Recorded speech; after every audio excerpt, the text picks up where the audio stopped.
자, 두 번째 패밀리, 2번에 있는 분을 소개해 드려야 할 때는 바로 이분이죠. 사진을 확대시키면 이렇게 생기셨습니다. 제가 이분의 이름을 김길동 씨라고 지었고요. 영어로 쓰실 때는 길동 킴 이렇게 쓰시면 되겠죠. 자, 나를 기준으로 봤을 때요, 이분은 남편이 되겠죠. 그래서 남편을 영어로 무엇이라고 할까요? 라고 여쭤봤을 때 대부분의 분들이 이 단어를 쓰세요. husband, husband입니다. husband. 드 발음까지는 거의 들리지가 않기 때문에 제가 드 발음은 뺐어요. 그러니까 실제 영어 발음은 husband. 드 발음이 들리실까? husband입니다. 그런데 보통 이렇게 쓰긴 합니다만 husband라는 단어를 쓰시게 되면 뭔가 이렇게 딱딱한 느낌이 들어요. 그러니까 무슨 공식적인 발표처럼 느껴지는데, 미국 이 영어권 사람들이 자기의 남편을 소개를 할 때는요, husband라는 단어도 쓰기도 해요. 하지만 제가 소개시켜드리는 남편이라는 단어는 이 단어를 표현하셨으면 좋겠다 라고 해서 소개시켜 드리겠습니다. hubby 라고 쓰시고요. 읽어볼까요? hubby. 이 남편입니다. 실제로 굉장히 친근감 있는 표현이라서 영어권 사람들이 굉장히 많이 써요. 그러니까 사진의 2번 주인공을 가리키시면서, 손가락으로 딱 가리키시면서 이 사람이 내 허비야 라고 하면 외국 사람은 허비라는 단어를 알아듣겠죠. 그리고 한국 사람들도 허즈번드는 이미 다 알고 있는 단어예요. 공부를 좀 하셨던 분들이라면. 그런데 허비는 잘 모르실 수 있습니다. 그러니까 우리는 공부하신 티를 내셔야 되기 때문에 허즈번이라는 남들이 다 아는 단어 쓰시면 영어 실력이 나타나질 않아요. 그래서 이 사람이 내 허비야, 허비, 이렇게 hubby를 쓰실 수 있으시면 공부하신 티가 팍팍 나실 수 있습니다. 허비, 남편이에요. 자, 세 번째 패밀리, 사진 속의 3번 그림을 봐주세요. 바로 이분인데 아주 잘생겼죠. 왜 잘생기고 멋지게 보일까요? 이분의 이름을 일단은 김철수로 정했어요. 제가 철수 킴, 영어 이름을 이렇게 쓰실 수 있으시면 되겠고, 바로 아들입니다. 간단하죠. son 이라고 쓰시고요. 우리는 son이라고 읽을 줄 아시리라 저는 알고 있고요. 아들이라는 뜻입니다. 아들은 참 간단해요. 최고입니다. 얼마나 깨끗합니까? 자, 그래서 son이라고, this is son, 또는 이 사람이 내 son이야, 이 애가 내 son이야 라고 하실 수 있으시면 될 것 같아요. 그래서 세 번째 칸, 3번 칸에다가 아들이라고 한국어로 쓰시고, 오른쪽 칸에 son, son, 김철수 이름까지 이렇게 쓰시면 아들에 대한 소개가 정리가 되실 거예요.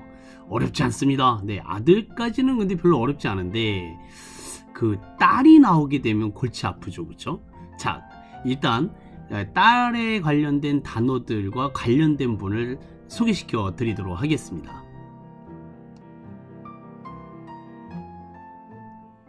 네 번째 패밀리는 이 사진 속의 4번 그림에 있는 바로 이 아름다운 분이십니다. 자, 확대를 합니다. 자, 이분이 누굴까요?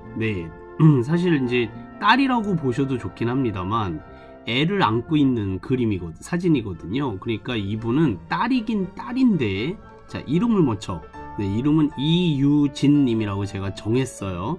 자, 이분은 나를 기준으로 봤을 때, 미를 기준으로 봤을 때 아들과 결혼한 며느리라고 하시면 좋으실 것 같아요. 그런데 며느리를 영어로 무엇이라고 할까요? 라고 여쭤봤더니 언뜻 대답하시기 어려우신 분들이 계셨다 이겁니다. 왜냐하면 단어가 만만치 않아서 그래요. 며느리는요, 일종의 딸입니다. 어느 날 딸처럼 들어와서 이제 시어머니랑 같이 사시는 거죠. 아들과 결혼했어요. 우리 son의 와이프가 되겠는데, 이 며느리를 미국 사람들은 딸로 생각을 해요. 그래서 이렇게 긴 단어가 태어났습니다. 자, 만만치 않은데요. 왜 그러냐면 바로 이 앞에 있는 이 단어 때문에 그렇죠. DAUGHTER을 쓰시고 DAU하고요. AU하고 뒤에 이 AW가 오게 되면요. 이 AU와 AW는 OU 발음이 납니다. 알파벳 O와 U 발음이 나서 OU라고 읽으셔야 돼요. 그러면 앞에 디귿인 D 발음과 합쳐지면 도우가 됩니다. 도우. OU 발음이니까 디귿이 합쳐져서 도우가 되겠죠. 그 다음에 GH가 이게 문제인데 GH는 이 단어에서 써주기만 하고 읽지 않는 묵음입니다. 읽으시면 안 돼요. 그런 단어들이 굉장히 많죠. 영어에서도 그렇고 우리나라 말에서도 묵음이 굉장히 많다라는 것. 네, 그걸 이해하신다면 GH를 왜 써주기만 하고 읽지 않을까라는 대답은 이해가 가시리라 생각이 듭니다. 네, 예를 들어서 뭐 안따라고 했을 때 안따의 지읒 발음으로 읽지 않잖아요.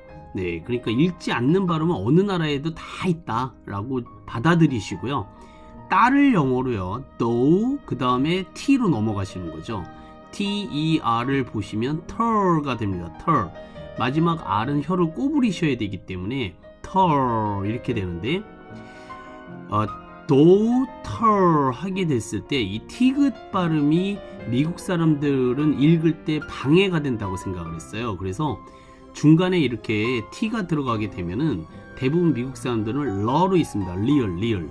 네, 컴퓨터 하지 않고요. 컴퓨터 하는 것처럼 이 단어도 가운데 gh 빼고 daughter 이렇게 읽으시고요. 네, 그 뒤에 in을 붙입니다. 이게 이 하이픈 표시가요. 왜 붙었느냐 하면 이 세 개의 단어가 하나로 합쳐졌다. 연결을 시켜서 읽어라 라는 뜻이거든요. 자, in이라는 단어는 뭐뭐 안에라는 뜻이고요. low, 예, aw가 o 발음이 난다고 했으니까 low 그러면 법이라는 뜻입니다. 그럼 해석을 해볼까요? 법 안에 있는 딸이다. 네, 그게 바로 며느리라고 이해하시면 되겠습니다. 네, 헤어지면 남이고요. 법적으로 헤어지면, 네, 법적으로 연결되어 있는 이상 딸이긴 딸인데 법 안에 있는 딸이다. 법. 네, 그래서 며느리라고 보시면 좋으실 것 같습니다. 한 가지 알고 계셔야 되는 것은 미국 사람들은 이런 단어가 잘 이해가 안 가요. 이건 한국 사람들만 생각하는 개념이에요. 그래서 미국 사람들한테 소개할 때 이해는 가지만 굳이 며느리를 이렇게 표현해야 되나 뭐 이렇게 의아하다고 생각들을 많이 해요. 어쨌든 우리나라 사람들한테 필요한 단어기 때문에 제가 며느리를 소개시켜 드리고 있습니다. 미국 사람들은요 그냥 우리 아들의 부인이다. 그래서 며느리라고 부르지도 않고요. 그냥 이름을 부릅니다. 그러니까 daughter-in-law 같은 경우는 생소하겠죠. 좀 이상하게 들릴 수도 있습니다. 우리끼리의 표현이라는 것도 참고 삼아 알아두시고요. 제가 드린 프린트에 4번 칸에다가 며느리라고 쓰시고 daughter-in-law, 네, 이유진 이렇게 쓰시면 될 것 같습니다. 앞선 세 번째 그 칸의 아들하고는 사뭇 다르죠. 그죠? 딸이 굉장히 어려워요. 그래서 딸만 보면은요 머리가 돌아버립니다. 그래서 도러. 수단과 방법을 가리지 말고 외워주세요. 네, 딸은 아주 골치 아파요. 영어로. 그래서 daughter-in-law 그러면 며느리라는 사실을 기억해 두셨으면 좋겠습니다. 자, 다섯 번째 패밀리는요 5번 칸에 있는 바로 이 꼬마 소녀입니다. 눈에 넣어도 안 아플 이 소녀를 확대해 보시면, 자, 이 소녀의 이름은 하나킴입니다. 김하나 양이라고 그래서요. 나를 기준으로 봤을 때 이 아이는, 여자 아이는 손녀딸이 되겠죠. 딸이긴 딸인데 손녀입니다. 손녀. 그러니까 아들의 자녀죠. 그쵸? 자, 이 딸을 얘기를 할 때는 daughter가 반드시 들어가요. 그래서 단어가 굉장히 길어집니다. 이 정도로 길어지는 게 바로 손녀입니다. 여기 뒤에 까만색 단어로 보시게 되면 DAUGHTER, 앞서 며느리에서 공부하셨던 딸이라는 단어가 뒤로 가고요.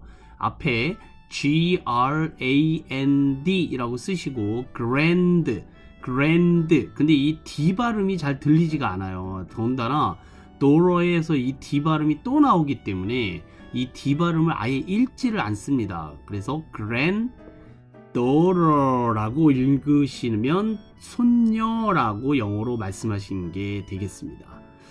아, 어려워요. 그쵸? 딸이기 때문에 그래요. 네, 이게 아들이면 뒤에 썸만 딱 붙이면 되는데 딸은 daughter라는 긴 단어가 붙어 있기 때문에 굉장히 길어 보입니다. 하지만 우리는 이 정도 단어는 하실 수 있으시리라 미션을 받으죠.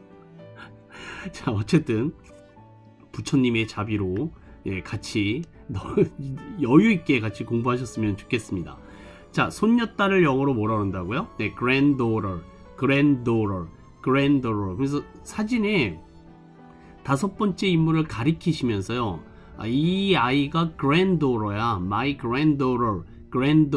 네, 이렇게 얘기하시면 가족 소개의 5번째 표현이 되겠습니다. 그래서 제가 보내드린 프린트의 5번 란에다가 손녀라고 쓰시고 granddaughter 김하나라고 쓰시면 네, 하나씩 완성이 돼 가겠죠. 자, 6번째 패밀리를 소개시켜 드리도록 하겠습니다.